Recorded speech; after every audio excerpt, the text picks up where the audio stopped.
Chers amis, bonjour. Aujourd'hui, je vais vous parler de choses interdites, Hmm, de débridage. C'est pas bien ça. Mais avant, je vais vous montrer quelque chose que vous ne devriez pas voir. Regardez bien.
Donc voilà, ce que vous avez vu, eh ben, c'était ma Twizy que j'avais débridée, effectivement. Mais il faut que je vous dise que si je l'ai débridé, c'est pas pour faire ce genre de choses-là, déplacer des Clio sur des routes à 4 voies limitées à 110 km/h. C'était pas le but. Le but, c'était d'avoir une conduite qui me permette d'être plutôt dans le flot des véhicules quand j'étais sur des routes limitées à 90 km/h. J'avais toujours un peu l'impression d'être poussé par mes suivants, et quand c'était un camion, c'était vraiment pas agréable. Et puis, l'autre but qu'on ne voit pas sur cette vidéo, c'était pour avoir un peu plus de régénération, c'est-à-dire de frein moteur. Et ça donne une conduite qui est vraiment très agréable, puisque ça permet de ne conduire pratiquement qu'avec la pédale d'accélération. On appuie sur la pédale, on accélère, on relève la pédale d'accélération, le véhicule s'arrête doucement, mais assez franchement. Avec un petit risque quand même, qui est que comme il n'y a pas le feu de frein qui s'allume derrière, il est préférable dans ces cas-là d'avertir s'il y a des suivants, d'avertir en donnant un petit coup sur la pédale de frein pour allumer le feu.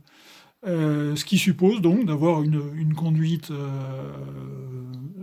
qui soit prévoyante, c'est-à-dire de façon à pouvoir utiliser ce système, il faut prévoir les arrêts, et vigilante, ça suppose de regarder ce qu'il y a derrière soi et d'y faire attention. Donc finalement, une conduite qui devrait être la conduite normale quand on est dans une voiture, quoi. Donc contrairement à ce qu'on pourrait penser, si j'ai débridé ma Twizy, c'est pas pour faire le fou, mais c'est au contraire pour avoir une conduite plus cool. Et alors avant d'aborder le fond du sujet, il faut quand même tout de suite préciser que le débridage, c'est illégal.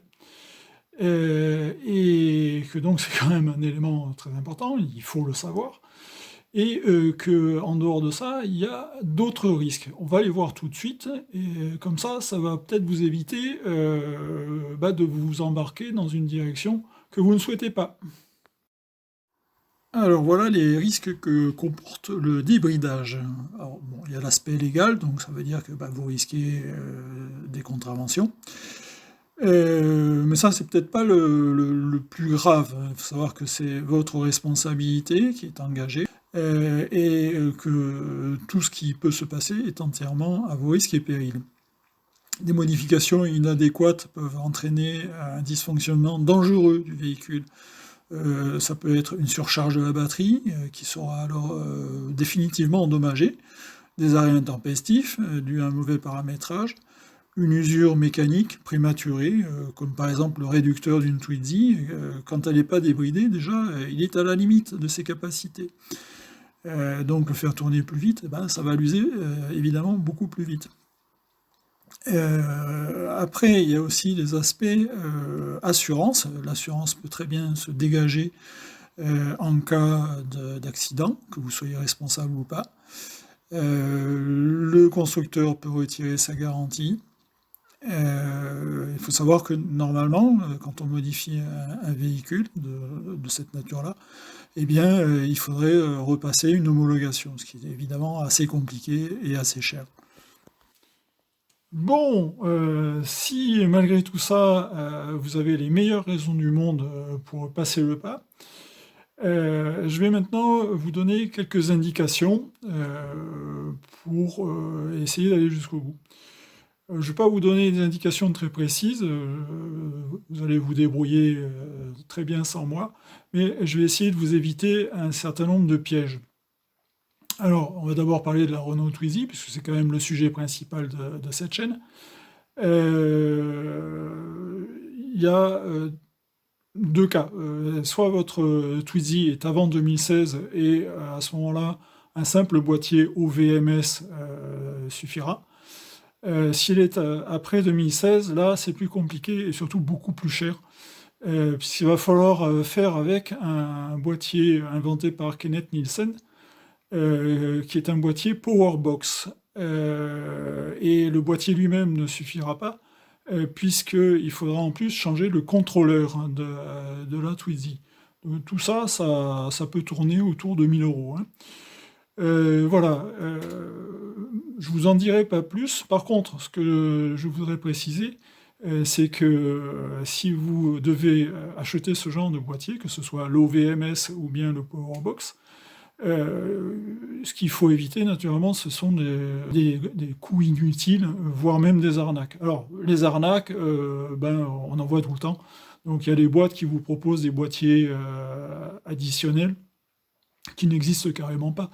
Donc j'ai vu passer l'autre jour une annonce comme ça pour les Twizy à essence ou diesel.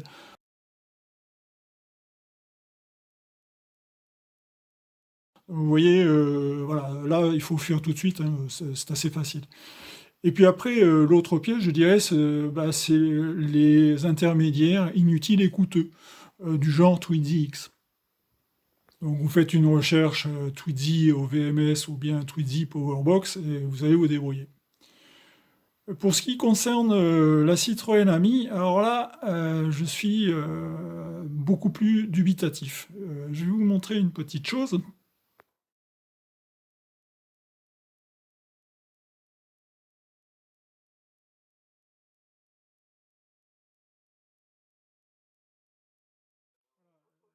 Vidéo de mauvaise qualité, je suis désolé, mais qui montre que la Citroën Ami a des limites en termes de tenue de route et que donc on peut se poser la question de savoir s'il faut la pousser au-delà de ses limites. Surtout quand c'est aux mains de gamins de 14 ans, quoi. Il faut quand même y réfléchir. Il y a un autre élément qui m'a interpellé, c'est que peut-être vous le savez que l'ensemble des Citroën Ami a subi une campagne de rappel parce qu'il y avait tout un tas de problèmes à résoudre. Mais au cours de cette révision générale, Citroën a cru bon de modifier la gestion de la batterie. Et les gens, au retour de la dite modernisation, se sont retrouvés avec un véhicule qui, en côte, n'avance plus. Ça se traîne à 25 km/h, voire moins, ce qui est quand même assez dangereux. Et au contraire, dans les descentes, eh bien, le véhicule est en roue libre. C'est-à-dire qu'il n'y a pas de régénération, pas de frein moteur.